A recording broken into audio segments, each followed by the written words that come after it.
موسیٰ علیہ السلام سے باہر تشریف لائے، ایک شخص کے اوپر نگاہ پڑی اور واپس گھر کے اندر داخل ہوئے. پھر دعا کی اللہ رب العالمین سے کہ اللہ تو نے اس شخص کو تو مجھے دکھا دیا جو سب سے زیادہ گنہگار اور مقبول شخص ہے. اب میں چاہتا ہوں کہ تو مجھے اس انسان سے ملوا دے، اس سے میرے دیدار کرا دے جو تجھ سے سب سے زیادہ محبوب ہے، تو سب سے زیادہ اس سے محبت کرنے والا ہے. اللہ رب العالمین نے کہا مجھ سے اچھا جب صبح کو سب سے پہلے اٹھے گا اور تیری نگاہ جس شخص کے اوپر پڑے گی وہ سمجھ لے کہ سب سے زیادہ محبوب انسان ہے اور میں اس کی سب سے زیادہ محبوب ہوں اور وہ میں اس سے سب سے زیادہ محبت کرتا ہوں. موسیٰ علیہ السلام صبح کو اٹھے، دیکھا اس شخص کے اوپر پھر نگاہ پڑی، اس کو کل دیکھا تھا سب سے پہلے وہ مقبوض ترین انسان تھا. آج میں نے سب سے پہلے دیکھا کہ وہی شخص مجھے پھر سامنے نظر آیا. یہ ماجرا سمجھ میں نہیں آیا. موسیٰ علیہ السلام نے پھر اللہ سے کہا اللہ رب العالمین کہ میں یہ حیران ہوں کہ سب سے پہلے میں نے جس شخص کو دیکھا وہ سب سے زیادہ ذلیل اور گنہگار انسان بھی وہی تھا. اگلے دن کو میں نے دیکھا وہ سب سے زیادہ محبوب بندہ بھی میرا وہی. یہ ماجرا میری سمجھ میں نہیں آیا.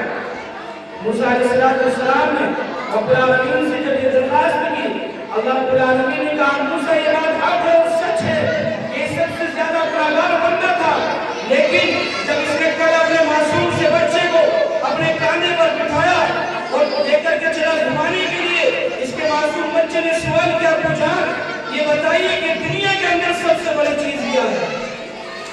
تو میری نگاہ پہاڑوں کے اوپر پڑی. میں نے کہا میرے بیٹے یہ جو پہاڑ تمہیں سامنے نظر آ رہے ہیں یہ سب سے بڑے ہیں، دنیا کے اندر پہاڑ سے بڑی کوئی چیز نہیں ہے. پھر میں تھوڑا آگے چلا، پھر میرے بچے نے معلوم کیا ابو جان یہ بتائیے کہ پہاڑوں سے بھی بڑی کوئی چیز ہے دنیا کے اندر. میں نے کہا بیٹے پہاڑ سے بڑی کوئی چیز ہے. کہا ہاں ہے. وہ کیا ہے؟ میں نے کہا میرے درد جگہ یہ جو زمین ہے اس کے اوپر پہاڑ ٹکا ہوا ہے، یہ پہاڑ سے بھی زیادہ ہے.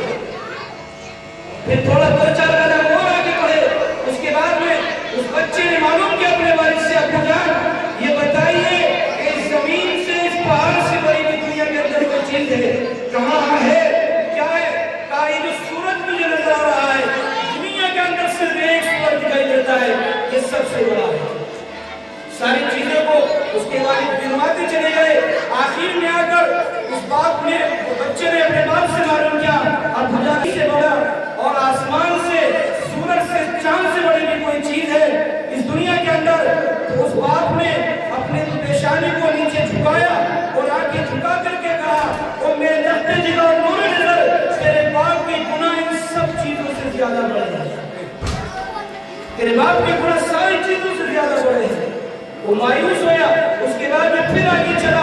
چلنے کے بعد میں اس لخت جگر نے پھر معلوم کیا کہ ابو جان یہ بتائیے کہ ان سب چیزوں سے زیادہ بڑا اور آپ کی گناہوں سے زیادہ بڑی کوئی چیز اللہ رب العالمین نے اس دنیا کے اندر بھیجی ہے؟ رب العالمین نے کوئی چیز ایسی بنائی؟ اس والد نے کہا ہاں بیٹے. شرمندگی سے آنکھوں کو جھکایا، آنکھوں سے آنسو جاری ہوئے کہا وہ میرے لخت جگر وہ میرے نور نظر، ہاں تیرے باپ کے گناہوں سے زیادہ اللہ رب العالمین کی رحمت بڑی ہے. تیرے رب العالمین بہت بڑا غفور رحیم ہے، تیرے باپ کے گناہوں سے زیادہ بڑی اللہ رب العالمین کی رحمت ہے. وہ موسیٰ تیرا بچہ وہ جو ہے تو ذلیل و خوار وہ شخص تم نے دیکھا، ہاں یقینی بات کہ ذلیل و خوار تھا،